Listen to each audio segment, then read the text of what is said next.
The day was January 16th, 1945. The most feared and oppressive force the world has ever known was on the brink of collapse during one of the darkest periods in human history. The Führer, defeated, cowered within Deutschland, licking his wounds. The world would soon be rid of this nightmare. Having abandoned the very people he inspired to fight for him, as his minions fruitlessly fought tooth and nail to the bitter end on the surface, the maniacal leader of the German army, Adolf Hitler, and a small group of his confidants retreated underground to the Führerbunker, going mad as they await their imminent doom.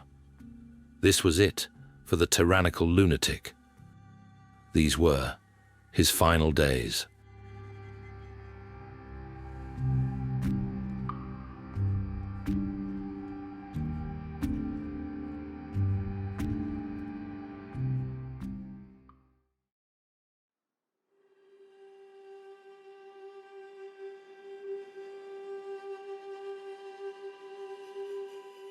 Decorated only with the finest creature comforts and the most high-class artwork, straight from the Reich Chancellery itself, the Führerbunker was made to be a place Hitler could comfortably reside in indefinitely. The bunker, located in Berlin, was vastly complex and entirely self-contained. However, as it was below the water table, conditions could become unpleasant and damp. As the end of the war beckoned, this subterranean fortress seemed like the best chance of survival. And so Hitler used this place as a domain with which to desperately and cowardly control his subordinates from a safe distance. Nazi politician Joseph Goebbels also made the decision to move below ground with his family to be alongside their beloved leader. Joseph Goebbels is the Nazi propaganda minister. So he's in charge of cinema, books, the nascent TV industry. He's in charge of all the methods of communication. And so he's in charge of getting the Nazi message out, effectively. And now he is married to a very sort of striking blonde woman called Magda. Now Magda has been married before to a very wealthy German industrialist, but she eventually gets divorced and marries Joseph Goebbels, who was a real Casanova, actually. Even though he was short, club-footed, and not an attractive man, he had a lot of sexual conquests. Others to join Hitler underground were handpicked by him, such as a select few SS officers, to act as his personal bodyguards, keeping him informed of what was happening above. A telephone switchboard enabled the tyrant to bark orders at his minions far away from the front lines.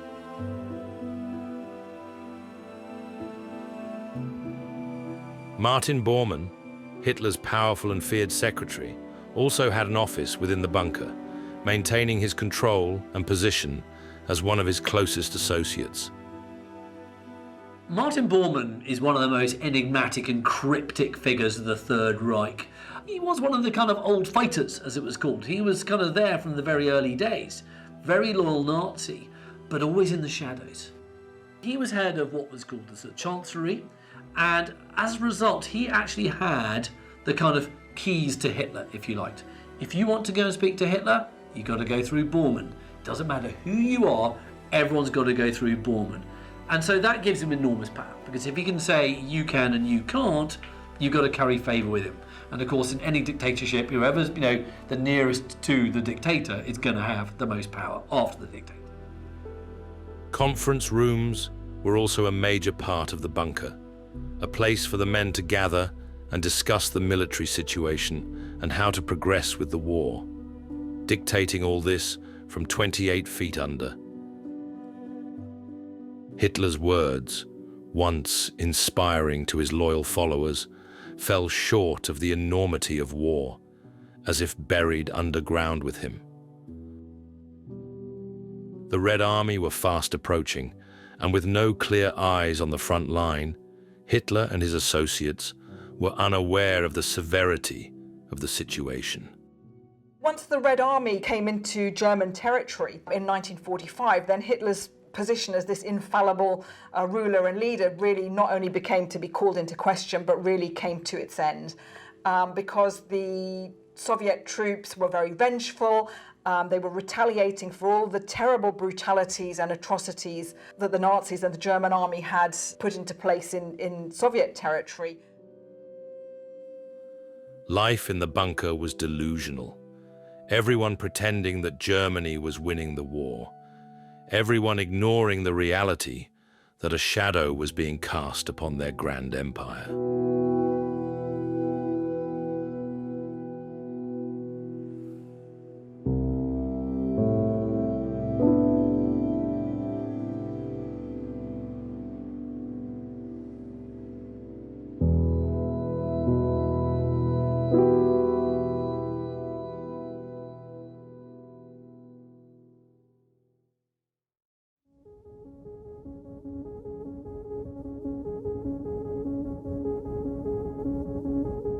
Adolf Hitler was once the most powerful dictator and leader Germany had ever seen.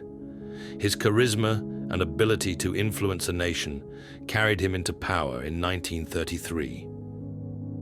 On the 30th of January 1933, Hitler was appointed Chancellor of Germany, but of a coalition government. So there were just 3 Nazi posts in that coalition government. It's very tempting to think that when Hitler comes to power in early 1933, that his grip on power is absolutely total. In fact, he has a very uneven, shaky start. He's still quite worried about public opinion. So what he does is a mixture of passing various laws that give him more and more power, like the Enabling Act, that actually makes him immensely powerful. But also, he takes advantage of various events like the Reichstag fire, in which the German Parliament building burns down. Now, it's highly likely, but never proven, whether the Nazis actually burnt it down themselves. But certainly, in a sense, it doesn't matter. What happens is that Hitler and the Nazis took advantage of the Reichstag burning down to show that there was a communist plot against what the Nazis described as still being a democratic government. And it enabled them to seize more power, by emergency decree. Very quickly, he turned Germany into a one-party state. So first of all, he made sure to eliminate the influence and power of the German political left. So the Socialist Party and the Communist Party, for a start, were banned. But over a short amount of time as well, the Nazi Party was the only legal party too.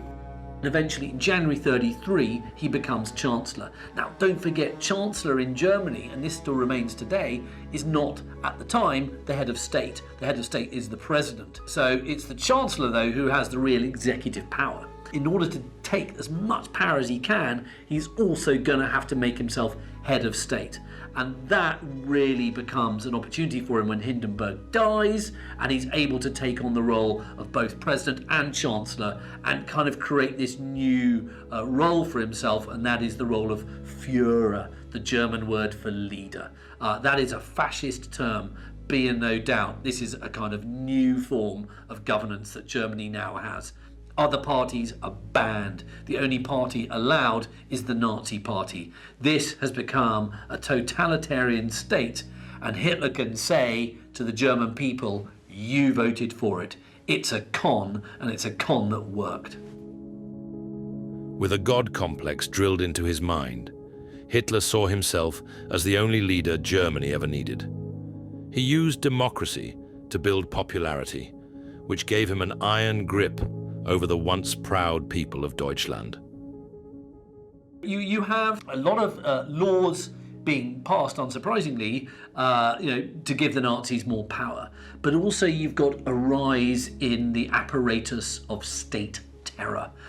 You have a thing called the Gestapo, now completely notorious, but that stands for Secret State Police. This is a new police force. There's already the Kripo, the criminal police. But this is a new type of policeman. It's a policeman who is in plain clothes. It's a policeman who recruits informers, on every block, on every street, and every block of flats, in order for the people to effectively police themselves. And of course, this becomes an incredibly important part of the Nazi apparatus. The citizens had full support for Hitler, unaware of the horrors to unfold during his reign of terror. He had the idea of a very aggressive and expansionist foreign policy, and essentially this idea of might over morality, so force over anything rational, I suppose, in a way, force in terms of foreign affairs. And of course, the League of Nations was designed to promote peace and to enhance international relations and security, of course, too. And so this was why Hitler wanted to remove Germany from it. And in addition, this was then going to allow him to start to tear up the Treaty of Versailles in the way that he had hoped and intended all along. Hitler's being expansionist. He wants more territory. He's looking to Czechoslovakia, to an area called the Sudetenland, where he's identified people who he thinks should rightfully be Germans. And he thinks that those people should be part of the new Nazi Germany. He, of course, is also looking east towards Poland and thinking, maybe I want a bit of that. And he's also, of course, looking down to Austria, which, of course, is a German-speaking country, and thinking maybe I want to have Austria as part of my new kingdom, if you like. So it's a mixture of slowly absorbing more power into himself, but also then using that power to go out and grab more land. On September 1st, 1939, Hitler launched an attack on Poland, underestimating the start of World War II. Hitler divulged a concept called blitzkrieg, a lightning war, to his German public. He dictated it as to be a war of racial annihilation. No mercy, no survivors.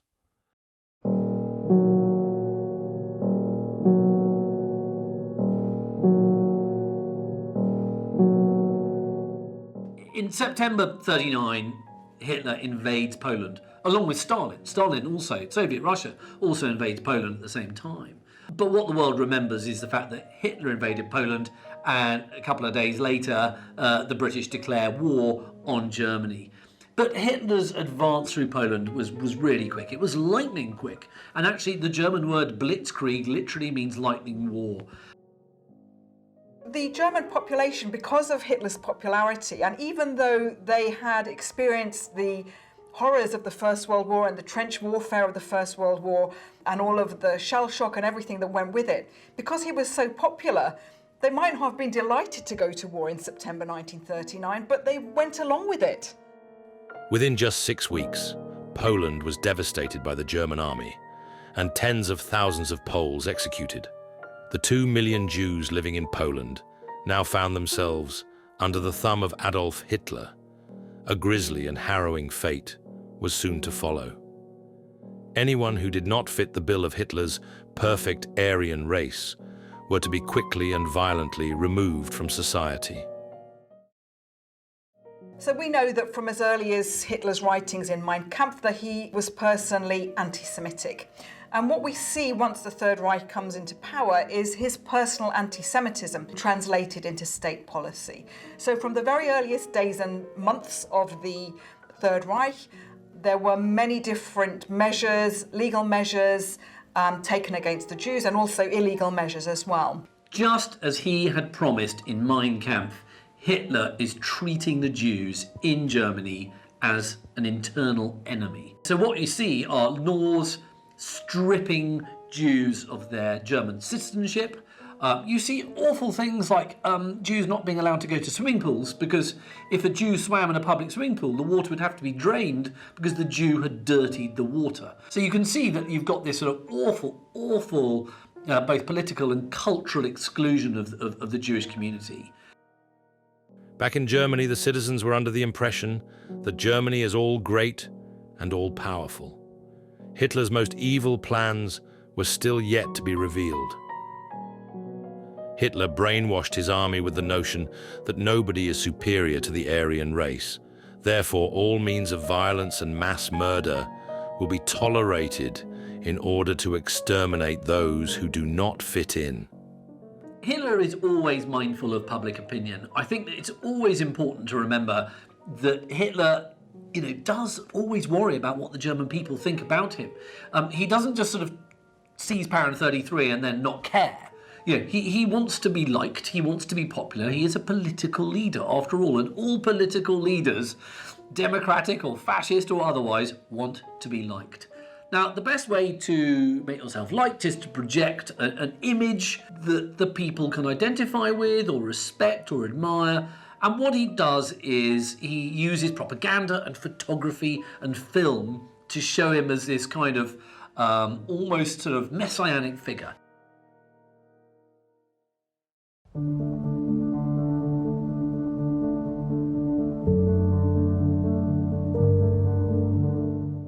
In 1940, Hitler's all-powerful army ruled over Denmark, Norway, Holland, and Belgium, and eventually crushes France with their number of tanks.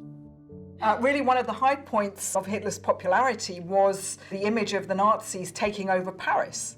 So all of these attacks were very sort of quick and easy victories for the Nazis, and they just fed Hitler's success and popularity. This was the greatest evil force the world had ever seen. These successes only fueled Hitler's ego, which left him with no hesitation to invade Stalin's Russia, despite their previous peace pact. The army captured Soviet prisoners of war, sending them to starvation camps for their final days, with 2.6 million perishing from hunger. 500,000 others were brutally murdered for quick, convenient extermination. In August 1939, just before the Second World War broke out, an alliance was made between Nazi Germany and the Soviet Union. And this seems very strange because we've already said how Hitler hated anything to do with Bolshevism, communism, and indeed the USSR was his ultimate enemy. The idea of eradicating socialism and Bolshevism from the earth was one of Hitler's main priorities. So it seemed a bit anomalous that they would make a pact like that. But of course, he was just trying to pave the way and make the circumstance right for the war and the situation in Poland, so it would be easy, as the attack on Poland was. But then we saw as well how Hitler's very happy to tear up a treaty when it doesn't suit him. So on the 22nd of June 1941, the Nazis invaded the USSR with Operation Barbarossa. Stalin's had this pact with Hitler for years, and he's thinking Hitler's never going to invade. Oh dear. Hitler goes straight in, June 1941, and again the Blitzkrieg, Operation Barbarossa, as it was called in this instance, was tremendously successful. And initially the forces just went through Russia like a knife through butter. Even from the youthful age of 21, Hitler's main policies for Nazism were already coming into effect, promoting and encouraging intense rage and violent acts, extreme nationalism, and the utter loathing of the Jewish people. Attaining power in 1933 allowed him to enforce his own deplorable views on a nation. He proclaimed the Nazi Party the only legal political party in Germany, unleashing his SS to attack other political party leaders and those that followed. The Nazi regime absolutely hated the Jews and wanted to get rid of them from the very beginning. So we see that with some of the earlier policies, but as we get into the wartime period, of course, the policies become more and more radicalized, more and more extreme. So this idea, essentially the Nazis created this idea of a Jewish question or a Jewish problem that needed a solution. And throughout the course of the Third Reich, they put into place a variety of different measures to try to deal with their so-called Jewish problem. Hitler's plans for the Jews, and when he decided to slaughter them, still remain a topic of a lot of historical controversy, because there is no piece of paper that says, "Kill all Jews," signed A. Hitler. But I think that what is absolutely clear is that in conversation, he would have said to his, top leaders, we need to start killing these people. Hitler was smart enough to know this shouldn't be on a piece of paper. The initial idea is that the Jews are rounded up into ghettos, and from those ghettos they can then be sent to concentration camps, where they can be worked and worked to death. And you see these camps all over occupied Poland and all over Germany itself. Suddenly, around the time of Barbarossa, 41, it starts to get actually eliminationist. And you have what's called Action Reinhardt, in which you've got the establishment of 4 actual death camps in what was occupied Poland. Brutal attacks, imprisonment, or even murder. Anything to remove them as a political opponent. That's how the SS did business. Obtaining total support from the German people not only fed his ego, but allowed him to believe he could get away with anything, including the murders of over 6 million Jews. 1935 saw the introduction of the Nuremberg Laws.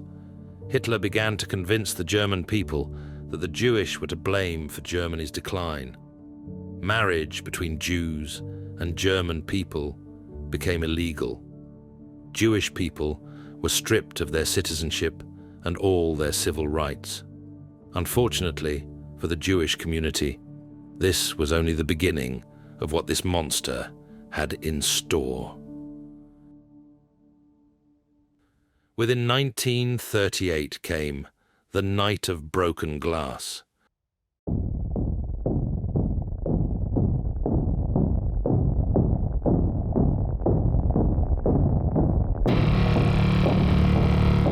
Which saw the destruction of over 7,000 Jewish shops and 400 synagogues burnt to the ground.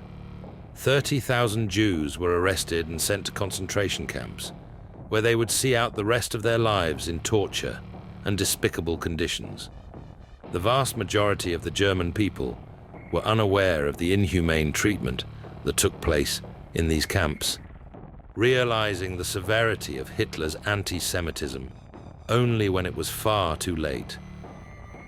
We also associate the Holocaust with just people being gassed in gas chambers, but also Jews were slaughtered just by being shot next to vast pits, which would then just be buried over. And this was just the most horrific form of genocide. I mean, gassing, of course, is horrific too. But the idea that you would just shoot a baby in the head in front of its mother, and then shoot the mother, and this would be your day in, day out job. It beggars belief that supposedly ordinary men in these SS police battalions could go around doing this kind of work, but they did. And it was eventually recognised by the Nazis that actually the kind of psychological toll it was having on those carrying out the murders was so great that they had to work out a nicer way to kill Jews, i.e. through maybe lorries with gas going into them, or maybe even gas chambers. So gas chambers are actually invented primarily to spare the sanity of the murderers. That's how twisted Nazi logic becomes. With the German people feeling positive and patriotic, focusing on the war, Hitler could enforce the most brutal horrors of the Third Reich.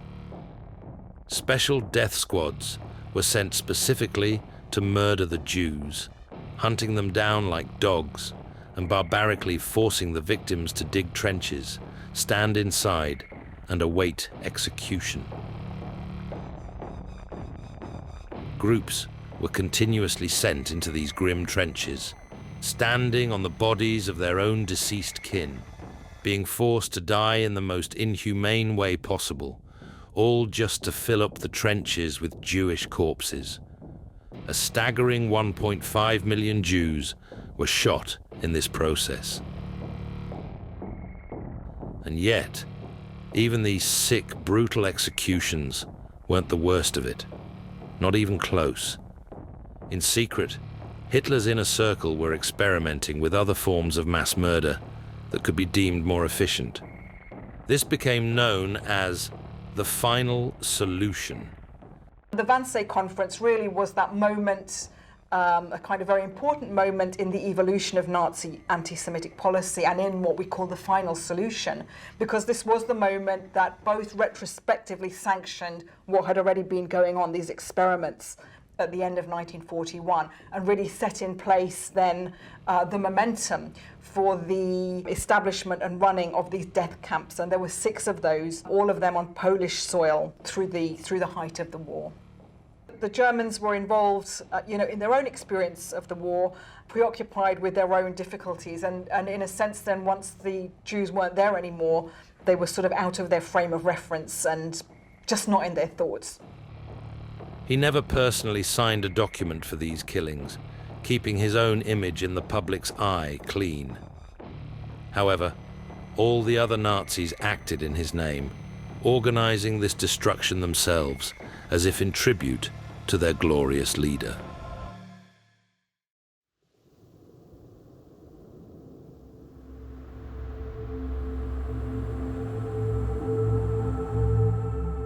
In attempts to shield his reputation further, Hitler moved the killings from Germany, with the idea they must happen as far away as possible. Building a network of death camps in Poland, this was the beginning of the final solution.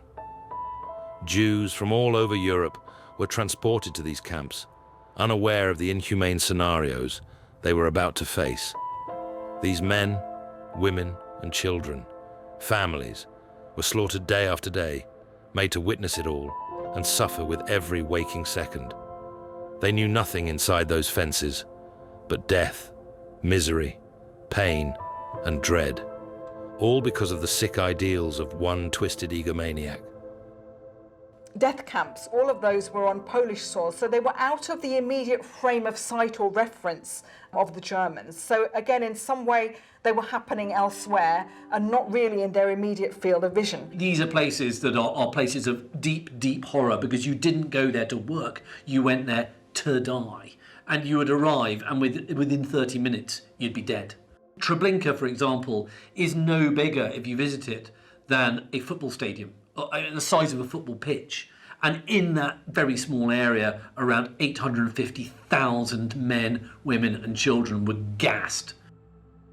It's just the most horrific thought if you ever visit a place like that. Auschwitz, again, a very huge, iconic place associated with the Holocaust, of course, famously where 1 million Jews were put to death, many of whom were gassed on arrival.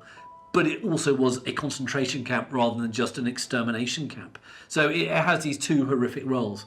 And don't forget, Auschwitz and places like this, they're huge. Auschwitz is 3 camps spread over about 10 miles. I mean, these are factories of death. There's no doubt about it. All members of the Nazi Party were required to be a part of the final solution, as it was genocide on a mass scale. Hitler needed as many pawns to do his bidding as humanly possible. To dissolve any guilt from the German people, he proclaimed, "The Jews have brought destruction upon themselves, and they deserve the misery only they've created." In July of 1944, some resistance was developing within Hitler's own supporters after they began to realize he's full of empty promises. Soldiers had begun turning against him with the belief that Hitler was not strong enough as a war leader, and he was fighting the war badly. An attempt was made on Hitler's life. A bomb was planted in a briefcase and kept under the table at one of his meetings. Hitler survived with minor injuries and became increasingly paranoid, leading to a purge within his own army to rid it of all possible suspects. There were lots of plots to kill Hitler.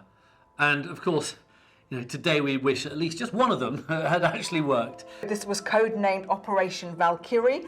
So on the 20th of July 1944, Count von Stauffenberg made a serious attempt on the Führer's life by bringing a bomb into the briefing room where Hitler was, placing it under his desk and hoping the intention of Operation Valkyrie was that it would kill Hitler.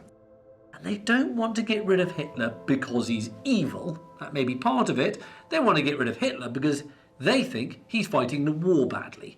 And they just are fed up with him. And indeed, Hitler is fighting the war badly because he's a terrible, terrible strategist. Bomb goes off and the whole building is basically destroyed. There's no way anybody can survive. But miracle upon miracle, Hitler survives because this oak table is so heavy, so over-engineered, that actually it absorbs so much of the blast that Hitler gets away with, I think, a perforated eardrum, some torn trousers, and a bit of shock. This is a really, really devastating blow for any resistance in the Third Reich. It comes just a month and a bit after D-Day, and of course, as the Allied forces, both Russian, American, British, Canadian, French, punch their way into the heart of the Third Reich, the resistance never quite manages to take advantage of that.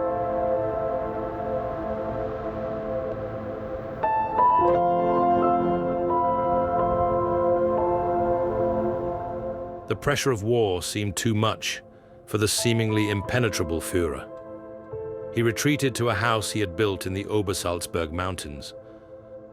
In 1934, he had begun renovations to extend the property and make it a fortress for his closest party members, with the intention to move here and live a quiet life, away from the chaos he had caused. Hitler increasingly spent more and more time up in the mountains, as it was secluded from all other aspects of his life. He could relax here and escape from his stressful role as the dictator of Germany. Spending most of his time at this hidden retreat only enhanced the Führer myth, but also left many questioning his dedication to Germany. Why was he hiding from his nation? When would he make another public appearance? This is a war brought about by Hitler, and this is a war that Hitler has fought for too long, and he's fighting it to the death. And he's fighting it to the death of the people who he supposedly loves. And he no longer loves them by the end of the war. And he says that basically the German people don't deserve him, the German people don't deserve Germany, and everybody should fight to the death because basically, they don't deserve to be alive because they failed him. Classic narcissistic thinking. The world is for him, and he's not there for the world. Whilst Hitler enjoyed a quiet life in the mountains, the very empire he had built from the ground up was withering away. After he was made aware of plans to assassinate him inside the Berghof, Hitler and his associates abandoned the mountain house.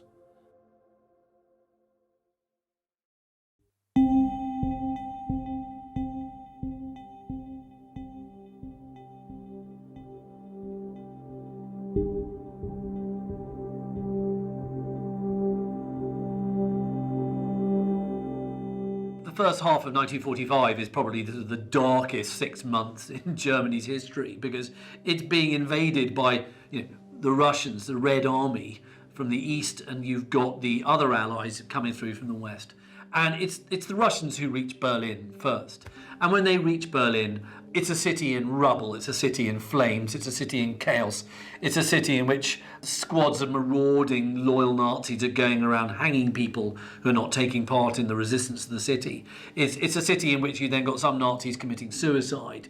It is the most benighted, appalling place you can imagine. And you've got the Soviet army literally raping and pillaging this city. His paranoia caused him to develop a tremor and a reliance on prescription medication to cope. This was to affect his dictation, with many losing their hope in him and making their own plans behind his back. This paranoia grew and grew as morale faltered.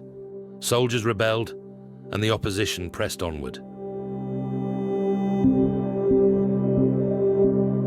Adolf Hitler's final public appearance was April 20th, 1945, wherein he handed out medals to the Hitler Youth for their dedication to the fight and urged them to continue fighting his war for him.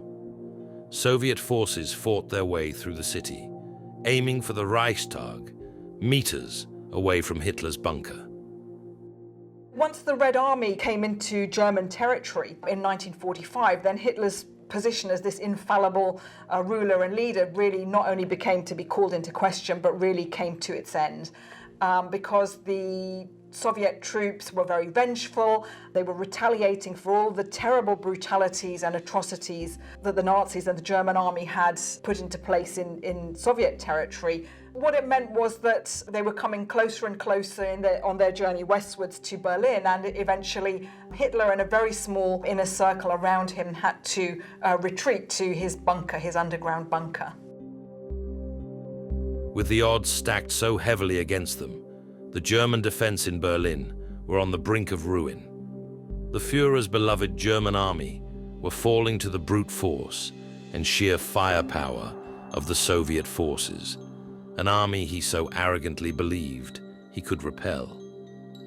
By now, in the bunker, a deranged Hitler is grasping at any ideas he thinks might change the tide in the war. Refusing to accept the army as faulting, he orders more and more attacks on the enemy, deep down, knowing they can only fail. After hearing of the state Berlin is in, Hitler suffers a major mental breakdown, ranting and shouting at everyone around him, before surprisingly declaring the war is lost. Morale in the bunker was at an all-time low. Eva throws parties with the secretaries and SS men, drinking and dancing to forget the fatal position they are in.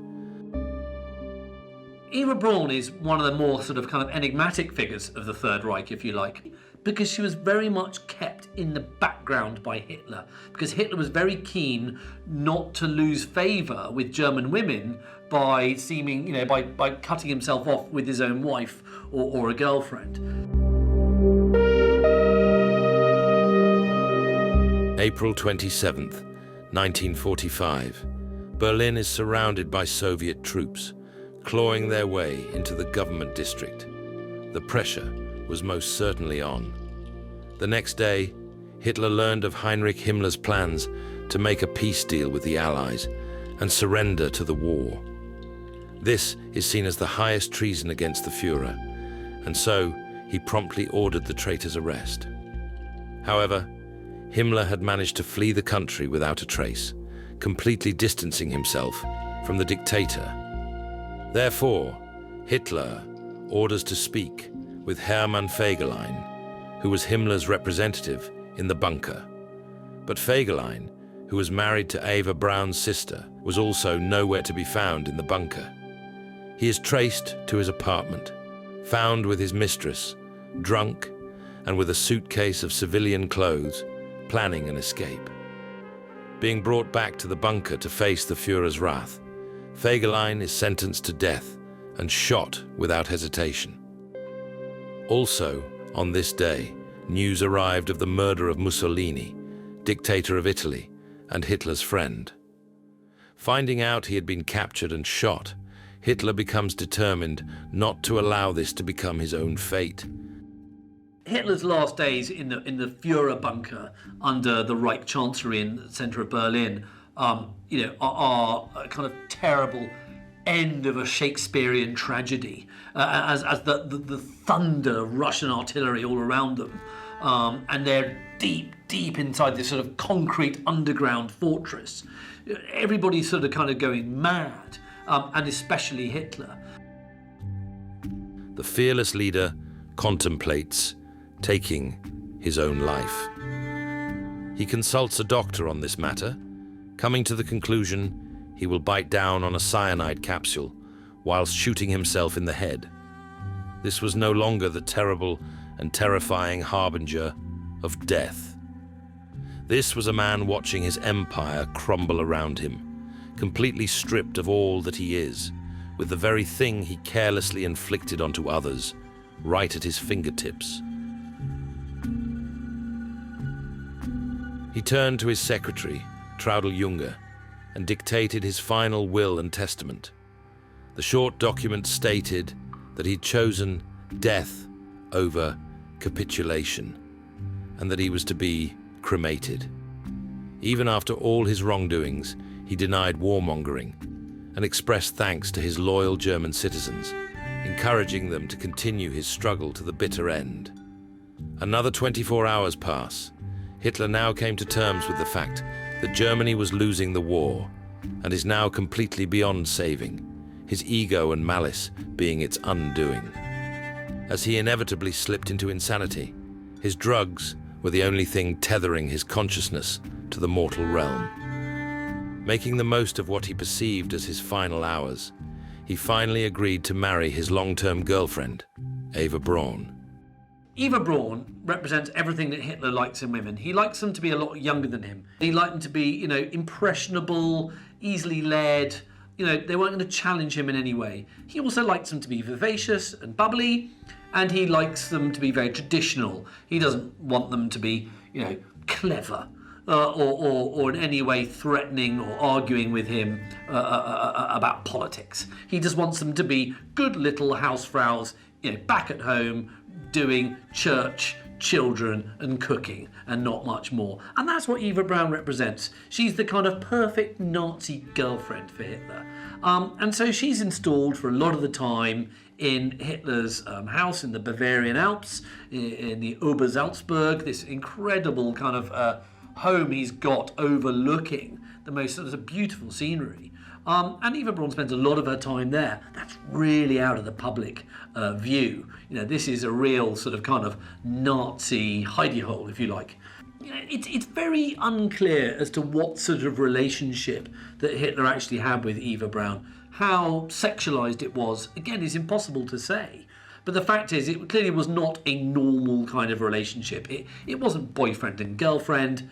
I suppose today we might call it arm candy in some way, but it wasn't public arm candy.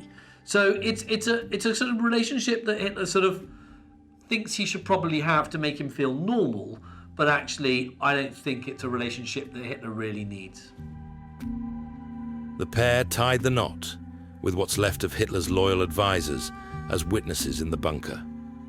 Once the ceremony was over, Eva tried to lift everyone's mood with drinks and cheer, but with an impending sense of doom in the air, morale was low. Hitler would soon be dead. On the afternoon of April 30th, 1945, Adolf Hitler gathered his loyal advisors and shook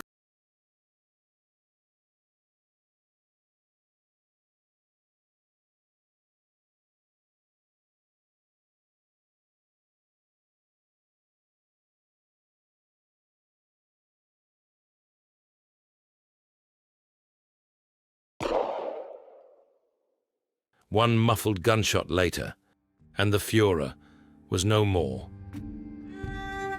They removed the bodies post-haste and carried them up the stairs of the emergency exit into a small garden. Pouring petrol over their beloved Führer, the bodies are set on fire, then buried in a shallow bomb crater. Several others committed suicide in the bunker, not wanting to face their fate with the enemy. And with that, the reign of Adolf Hitler was at an end.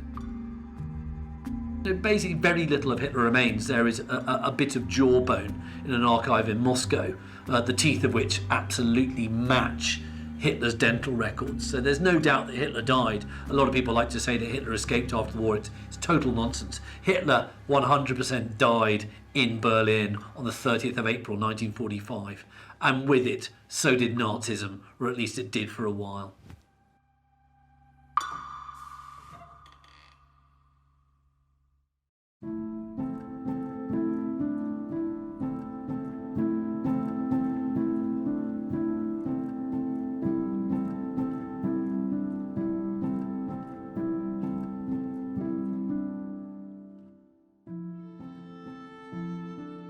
Just over a week after Hitler's death, Germany surrendered. As Allied forces uncovered the death camps, the full extent of the horrors inflicted by the Nazi regime was revealed to a shocked world. The monstrous crimes of the Third Reich came to light, and surviving senior party members were swiftly arrested to face justice at the Nuremberg trials. Hitler, whose policies wrought unimaginable suffering, is remembered as one of the darkest figures in human history, a symbol of absolute evil in Europe.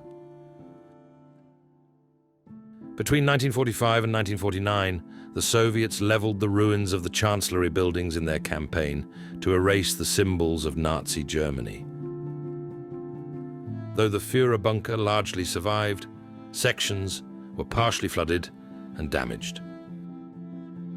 In December 1947, Soviet forces made another attempt to obliterate the bunker with explosives, but only succeeded in damaging the internal walls. Determined to bury the last remnants of Hitler's regime, authorities developed the surrounding area to ensure it became unremarkable and anonymous. By design, the site of the Führerbunker would not become a place of remembrance. Many other wartime bunkers in the city that serve as tourist attractions, this site remains deliberately obscured. Only a modest sign marks its location, a quiet testament to Germany's effort to move beyond the shadow of its most infamous dictator. The Führerbunker, shrouded in anonymity, will remain hidden from public view, a silent relic of a history the world can never forget.